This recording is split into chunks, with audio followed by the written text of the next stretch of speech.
Hey guys, welcome to another Star Wars review. Today I will be reviewing the Star Wars Dark Forces Soldier of the Empire. So, Soldier of the Empire is about the Chuck Norris of the Star Wars Expanded Universe, Kyle Katarn, before he becomes the Chuck Norris of the Star Wars universe.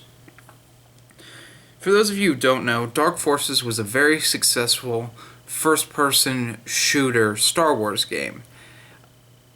Essentially, sort of, as I recall, some of the team from Doom came over and they made Dark Forces, and which spun off Jedi Knight Dark Forces 2. Mysteries of the Sith which is an expansion to Dark Forces 2. Then Jedi Knight 2 Jedi Outcast, and then Jedi Knight Jedi Academy.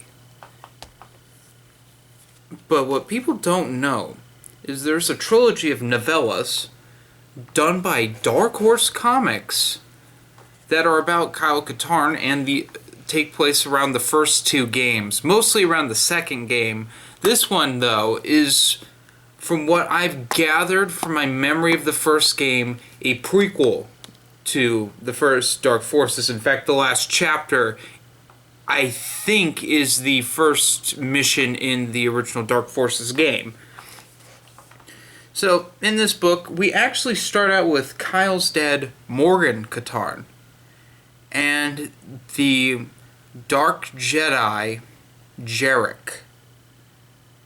As Jarek creates a faked rebel raid in an attempt to cause the rebels to come out of hiding on this planet, and then sends Imperials in to capture Morgan Katarn and kill the rebels, essentially.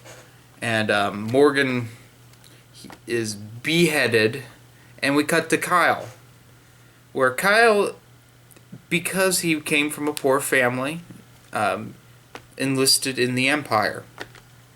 He's not the best student, but he's decent. As he goes through being cadet commander as they raid a different rebel base on this asteroid, ends up happening, he runs into Jan Orn, who is his co-pilot in the games. This is when they first meet. And he is the only survivor of his team, but he lets Jan escape. He lets the rebels live. But the Empire doesn't know that, and they make him some sort of cadet hero, and he becomes just this legend. And so he graduates the academy. Kyle and Jarek have their first confrontation, which I will get into my opinion of that in a little bit. Kyle runs into Jan again and discovers that his father was killed by the Empire because the Empire lied to him and said the rebels killed him. And he finds footage of his father's death, or what's left of his father's body. Fine. And he becomes a rebel agent. And ends up with a secret mission that I will get into when I think about this. So what do I think of this book? First off, the art in this is gorgeous. From Dean Williams does the art in this. And there isn't much art. It's a novel, but it has some art, much like Stephen King's Dark Tower books. Very much like that. They're just gorgeous paintings here. And that is one of the biggest pluses to this book, is it's just so gorgeous. The art doesn't exactly fit with what's actually going on completely 100%, which I think is one of the reasons why these books are considered by many to not be canon. That and they're so fucking bizarre because it's very early EU, and these books shouldn't even technically exist on account of Dark Horse didn't have the right to make books. They had the right to make comic books. And so they called it a graphic novel, and they had art put in last minute. William C. Ditz is the writer of this, and I've talked about him before on this channel. He has a Clone Wars novel called Escape from Dagu that has never been released. It's 100% done, but it's been shelved for the time being. Much like a lot of Star Wars stories that have never seen the light of day, it's one of those modern marvels, in my opinion. But plus, as the Soldier of the Empire, it was cool to see Kyle Katarn not be a badass. Me being a fan of the Dark Forces games, Kyle's kind of a one-note character. He is the Chuck Norris of Star Wars. It was cool to see him become that. Kind of. We'll get into my problems with this book. So, the beginning I thought was weird. In the games, you don't know that Jarek kills Morgan Katarn. It's a reveal in the second game. In here, it happens in the first chapter. And I'm sorry I'm getting into spoilers, but this happens in the first chapter. Everything is rushed in this book because it's a novella.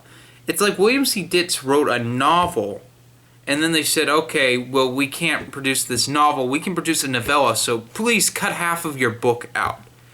And this book jumps periodically, and then at the end, it starts to flow like a video game, which I love video games. I played all sorts of video games. I love the Dark Forces games. But you telling me that he's constantly picking up ammo, switching guns for no apparent reason, and it's just so video game-esque. There's Jarek and Kyle's scene at Kyle's graduation where he gets a medal, where they look each other in the eye. Well, Jarek doesn't have eyes. He has a blindfold because he just has holes in his head, as I recall. It's kind of really creepy. They have their, what I call this fan service, because I don't think there's any other word to put for it. It was obvious that they needed to cash in on the second Dark Forces game when this came out. And so Jarek had to show up. We had to have them face each other for the first time. We had to have Kyle feel something in the Force because his Force powers have not manifested yet. He's not a Jedi in this, even though he's drawn with a lightsaber on the cover and in a couple pictures. It's not ignited, but it's on his belt. That's annoying. This one isn't too weird. In fact, this is the one that's approachable by people who are new to Star Wars. It's the only one I can recommend you read. Well, it's a good thing it's the first one, because the second two in this trilogy, my lord, are bizarre, especially the third one. But this book felt really, really extremely rushed. And it flowed like a video game, which that's fine for a video game to flow like a video game. But I don't really like reading a video game. That's not why I like video games. Wasn't that great. The climax is so rushed. It gets tense for a bit, but then you realize that Kyle isn't getting hit by... He's mowing through stormtroopers and Imperial officers and Imperial commandos like nobody's business. The guy who's not really trained, the only time you've ever seen him really fight someone, he gets his battalion killed. He didn't really shoot anyone at the beginning of the book, so suddenly he's so proficient at being this gunslinger sort of character. And granted, you can say that he manifests the Force, and that's why that's happening.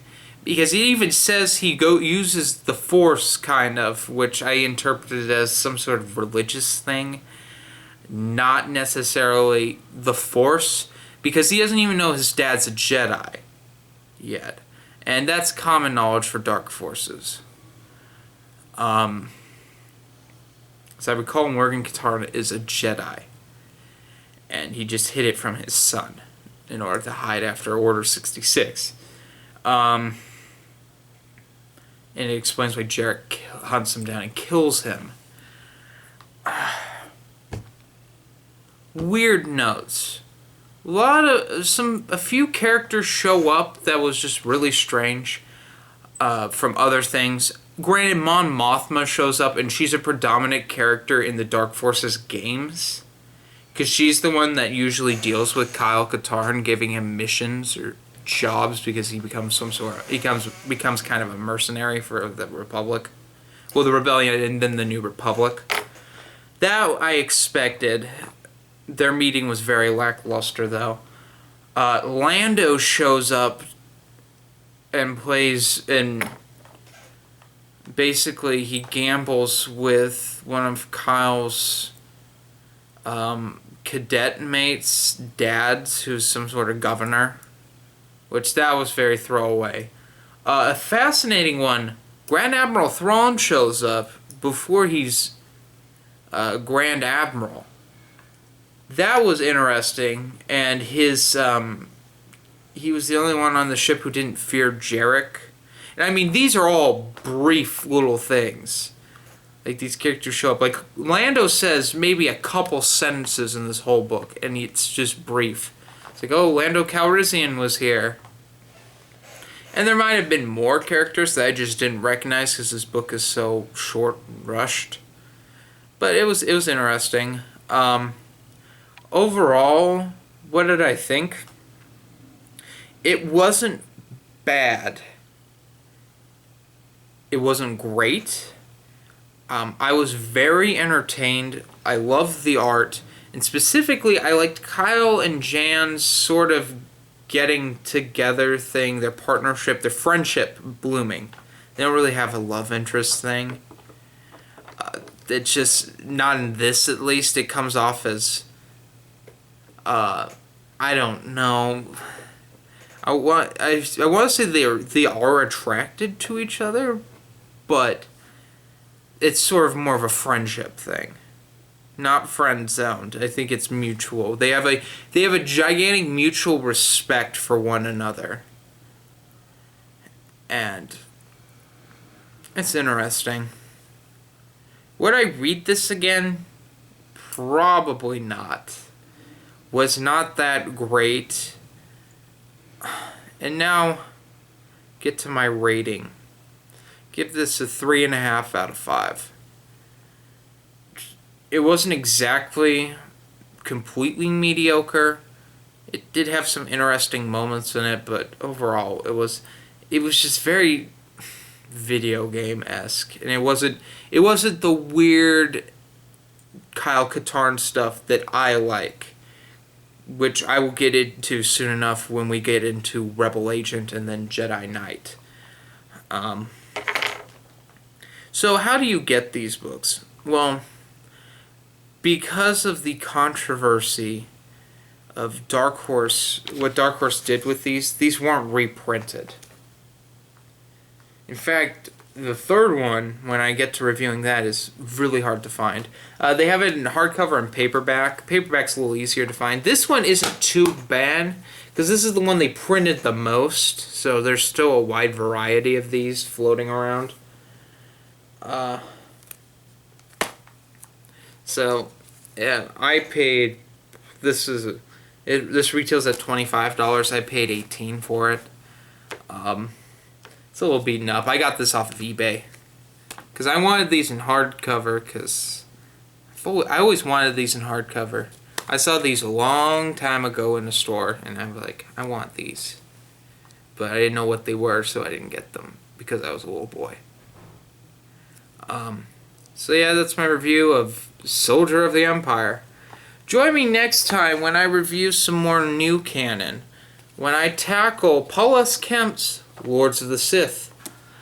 It's been a long time in the making. I know some of you have been wanting this one for a while, so you're going to get it soon enough. Anyway, guys, have a nice day. And as always, stay frosty.